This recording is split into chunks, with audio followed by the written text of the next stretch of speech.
Welcome to the Courage to Change with Karen podcast, the place where we get real about addiction recovery and celebrate the victories against struggle.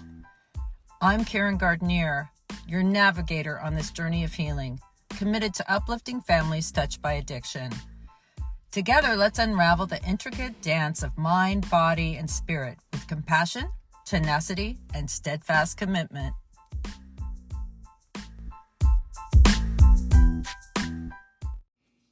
Hi, welcome to Courage to Change with Karen. How are you?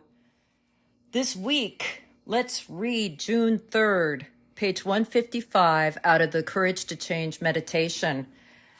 This is a really good one, and it has stuck with me since I read it on June 3rd. So let's do it together, okay? In order to keep family and friends from interfering with their drinking, alcoholics sometimes create diversions by accusing or provoking.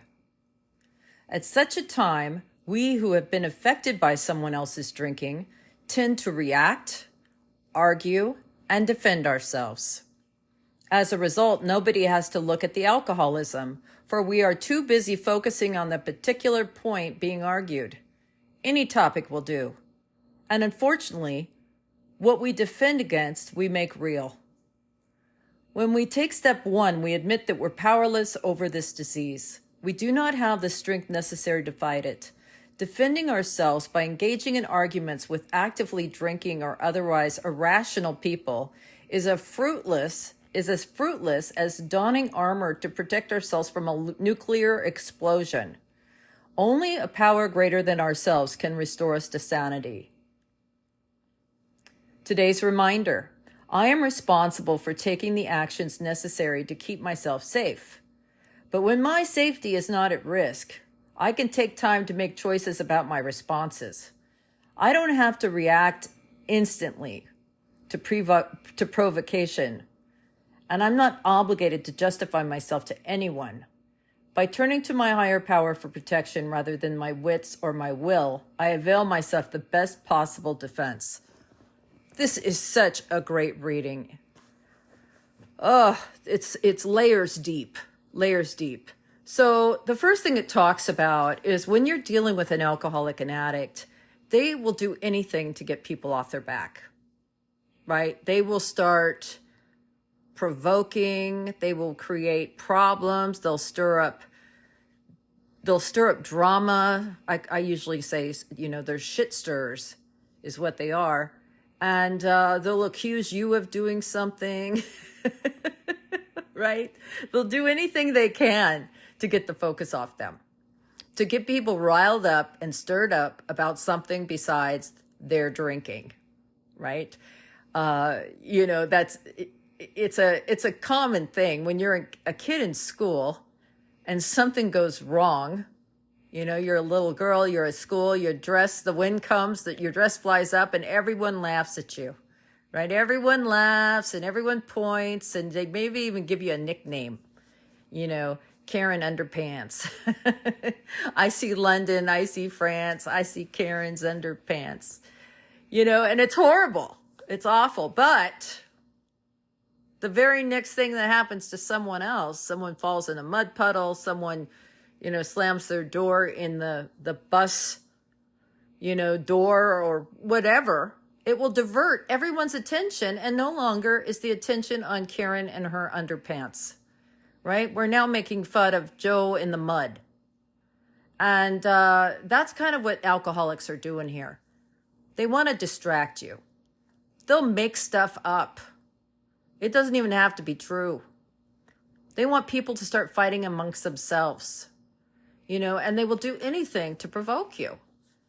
And because of this, we're constantly on the defense. We're explaining ourselves. We're proving it, that it's wrong, it's a lie, it's not true. We're always playing defense, And what this whole thing is about, what I'm trying to do with you is share how I got off the defense team and I started playing offense. That's why I do this podcast. That's why I do my community email support. That's why I do everything. I'd say that I was doing my Facebook stuff, but Facebook has still banned me. And, I'm sorry if you follow me there and you haven't been able to connect with me. Even the Facebook group for this podcast is shut down. And so I apologize. Find me on Instagram, TikTok. Make sure you're on my email list so we don't lose contact with each other, because I've got lots of stuff going all the time. But, the reason I do this is because people are living their lives on the defense. They're playing the defensive team. And I'm telling you, it will wear you out. It might take years. But all of a sudden, one day, 10, 15 years from now, you will look in the mirror and you will say, I can't do it anymore. Right? You won't have to nobody will have to convince you to do anything. The alcoholism will convince you. Like, I am exhausted. I can't do this anymore. It happened to me.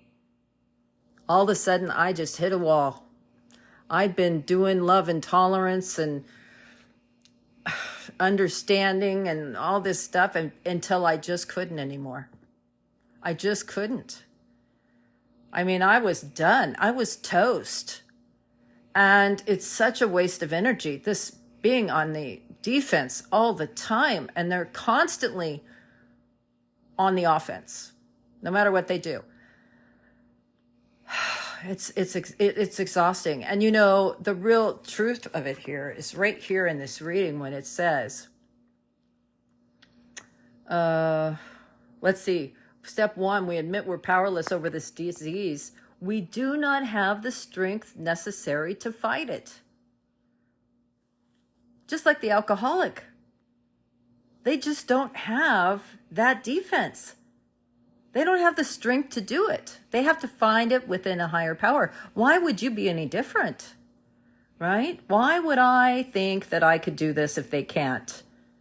And then it says, where does it say? Up here it says, where is it? It talks about arguing with the alcoholic. Why? Defending ourselves by engaging in arguments with actively drinking or otherwise irrational people is fruitless. It's fruitless. I mean, I talk to so many people and they'll say, oh my gosh, he came home, he was drunk, he stumbled in, he broke this on his way in, and I came out and I started screaming at him, and he started screaming at me, and we were screaming at each other, and we threw things at each other, and the police got called. Neighbors called the police, and I said, why are you even talking to someone who's in belligerent intoxication? Like, when you're arguing and fighting with an alcoholic who's drunk, they don't even remember it. The next day, they're not even going to remember what you said. Just think of the energy you wasted talking to someone who first doesn't care, second can't remember, right? They're totally in a la-la land. They're in they're irrational. They're delusional. They're totally immersed in this illness, which centers in the mind. And you're trying to argue the point. What? Why? Don't do that anymore. I always talk about the sweet spot. There's a sweet spot when you can talk to an alcoholic and addict. And that's usually in the morning. And it's not right when they wake up because they're really hungover or they're really sick and they need to get well. So it's usually about 1 or 2 glasses or beers into it or whatever. They get well a little bit, but they still feel crappy. That's the time to talk to them. If you wait too long, they'll get too drunk. There's a sweet spot. And in your own life when that sweet spot is with your person, with your alcoholic addict. So don't talk to them. And this constant reacting, that is a hard habit When you're used to being accused and blamed for everything, including their well-being, it's just offensive. And you know what? It beats you down. Even if you don't believe it, even if you tell yourself, oh my gosh, I know they're just saying this because they're drunk. I know just saying this because they're high. I don't care. You listen to that long enough and it will beat the crap out of you. I know this for sure. You can only take so much. And, if I would have known when I'm telling you, someone would have told me a long time ago, I wouldn't be so tired today. I wouldn't be so tired. I wasted so much time and I reacted so quick. And I wish someone would have said, hey, does this decision have to be made right this second? Most of the time, no, but I felt such urgency, such despair, such desperation that I was just shooting off reactions, spending money, running around, jumping in the car, going to get this, doing that, calling here, oh my gosh, what a waste of time and energy, sanity, and I learned to stop and pause. To pause. Now, this is actually a phrase that is out of the big book of Alcoholics Anonymous. Pause when agitated or doubtful. I love this. It's part of a morning meditation. And this morning meditation is so beautiful and it really sets me up for the day. And I use it all the time with anybody that I coach, counsel, anybody that I'm helping. I have them start reading this morning and evening meditation because it says pause when agitated or doubtful. Right there, that makes me feel better. I don't have to respond right now. I just put out a free, it's called the Ultimate Self-Care Journal. And you can get it I'll put it here in the show notes for you.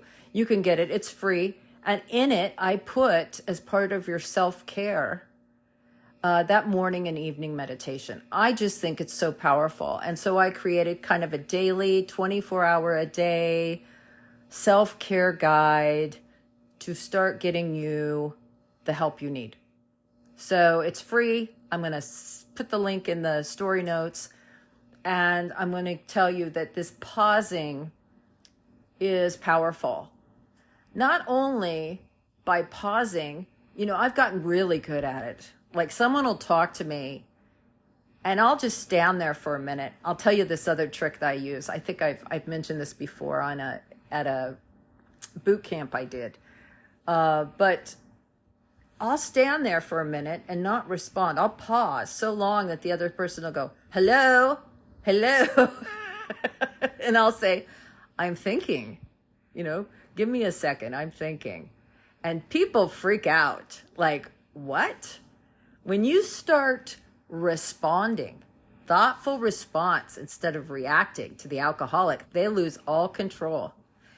And they become the defense and you become the offense, right? You take control by your response instead of react. All right?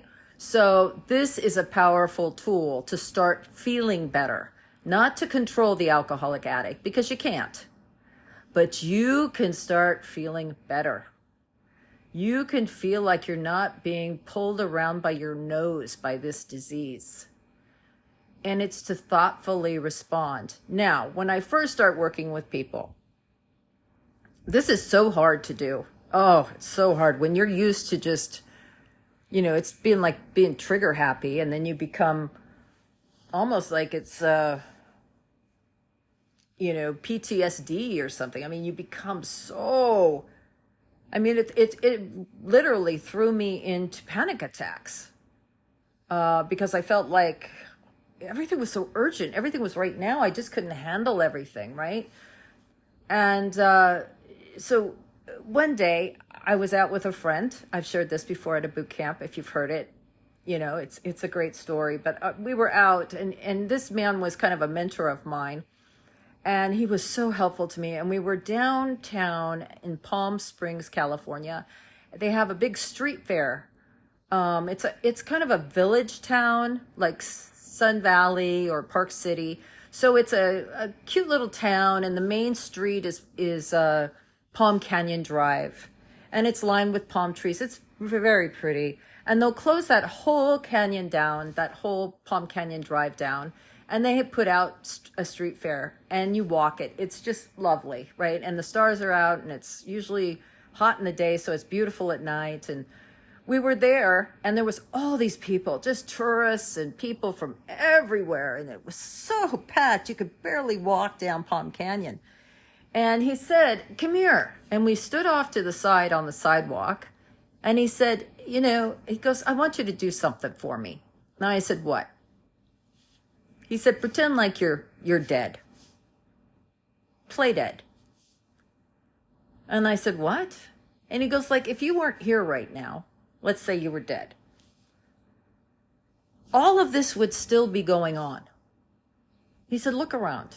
And I did. I looked around, and there was people pushing babies, and there was people buying pretzels, and there was bands playing and magicians. And he said, "Just imagine if you weren't here, if you were home in bed right now, this would all still be going on without you."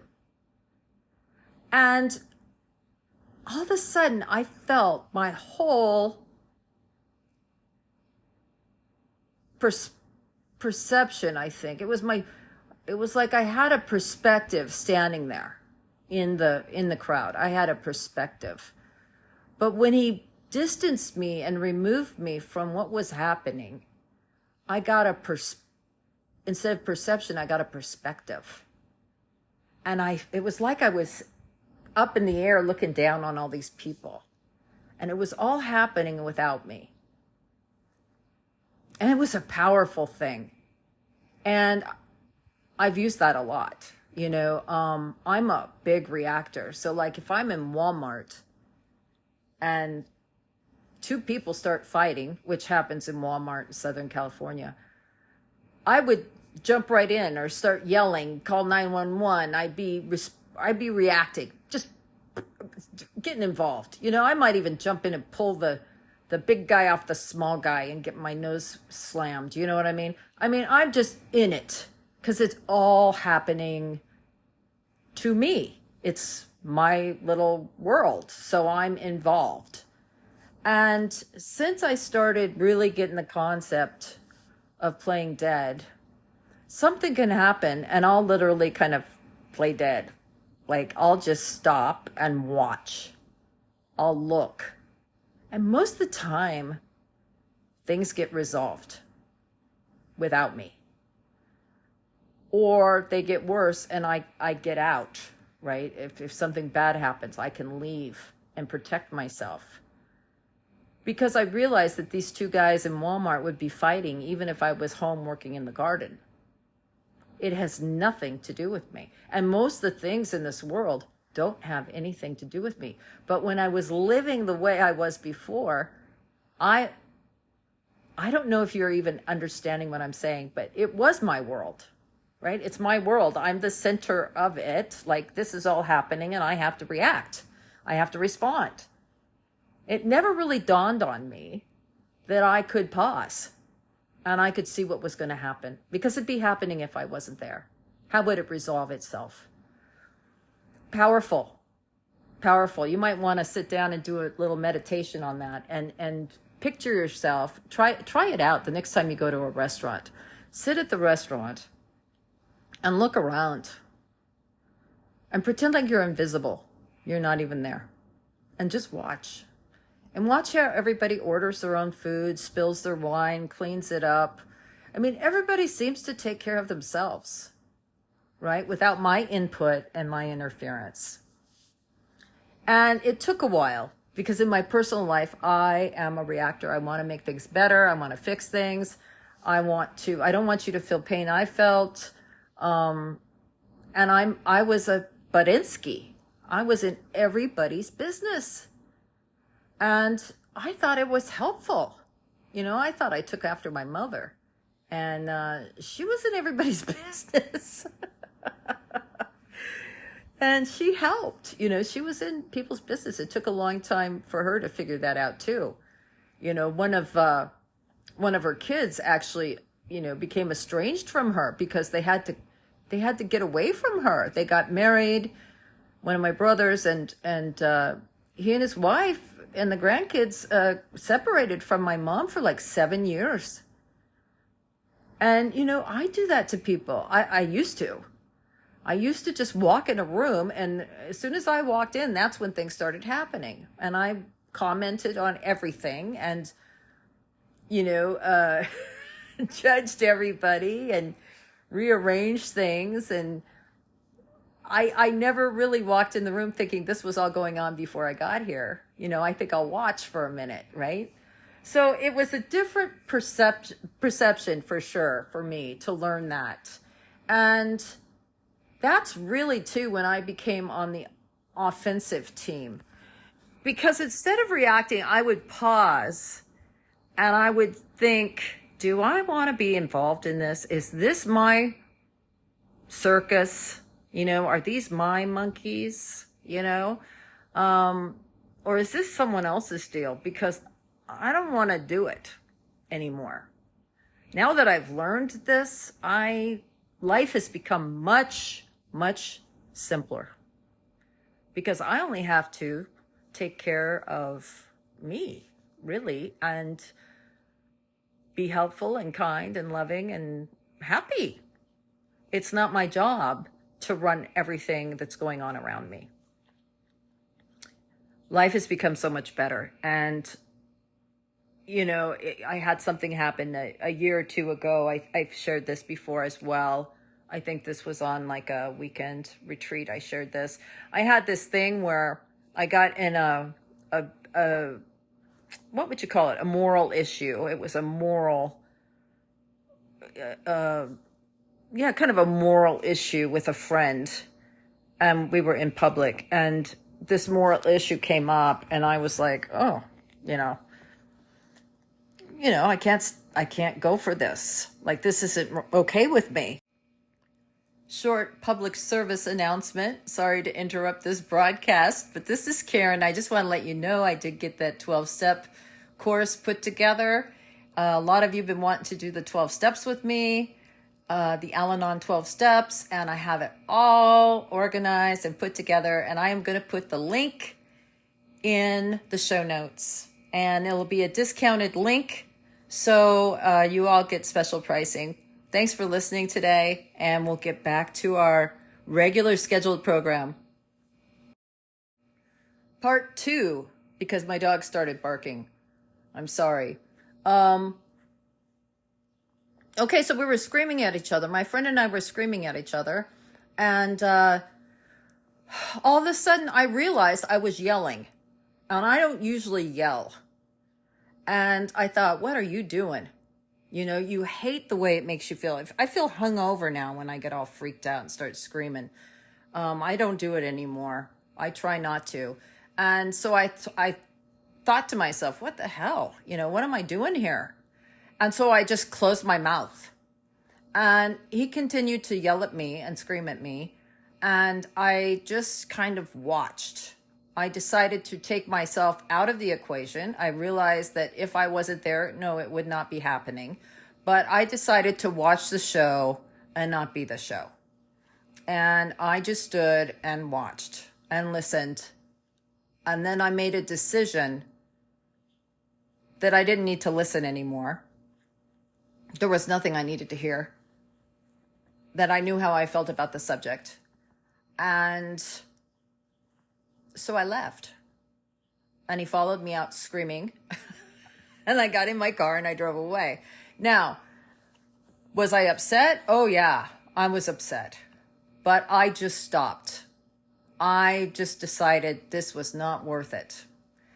But I had that moment of clarity, and I don't think I would have had it if I didn't practice what I was practicing before. really practicing trying to play dead, really practicing going into a public place and just watching everyone and pretending like I wasn't there. I mean, really separating. Now, I really believe that someone could start screaming at me and I won't respond. I mean, I've had a lot of practice, not that people scream at me a lot, but just in difficult situations and crisis and people demanding, God, I don't know if you have this problem, but people okay, they start talking to me, blah, blah, blah, blah, blah, and I'll say, you know what? Can I get back to you?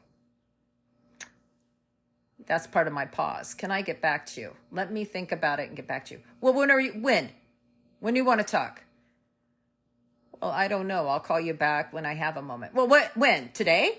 Are you calling today? Are you calling tomorrow? When are you going to call? What time? Let's set an appointment. Oh my God. It's like, back up, But people aren't used to people pausing and taking a moment and thinking about it and asking if you can get back to them, and they're definitely not used to being told no. I said no the other day to someone and it is not going well, and they will not let it go. They will not accept my response. I said, you asked me a question. I said no. And that's it. You can beg, plead, borrow, steal, call me 50 times a day. I already said no. And they badgered me so much. It was a family member. It wasn't like an employee or anything. They badgering me so much, I almost gave in.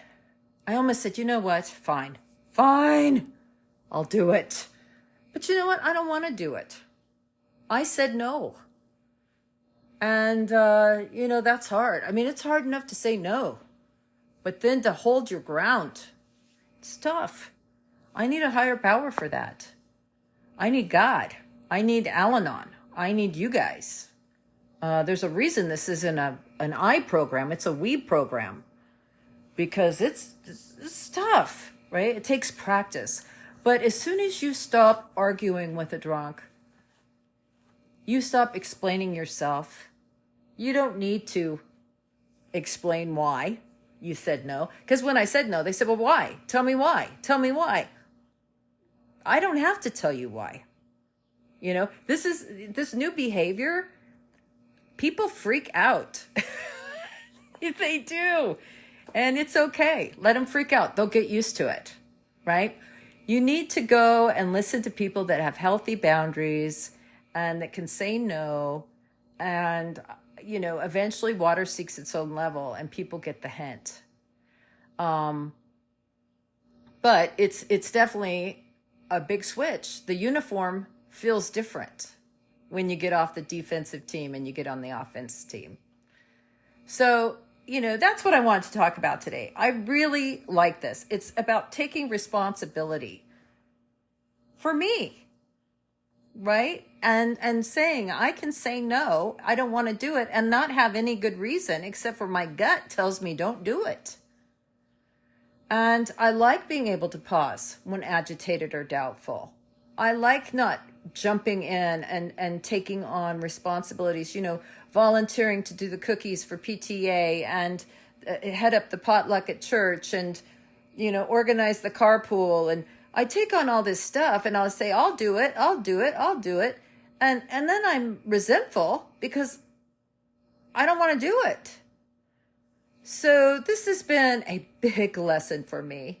And I just want to share these thoughts and ideas with you so you can start thinking about it.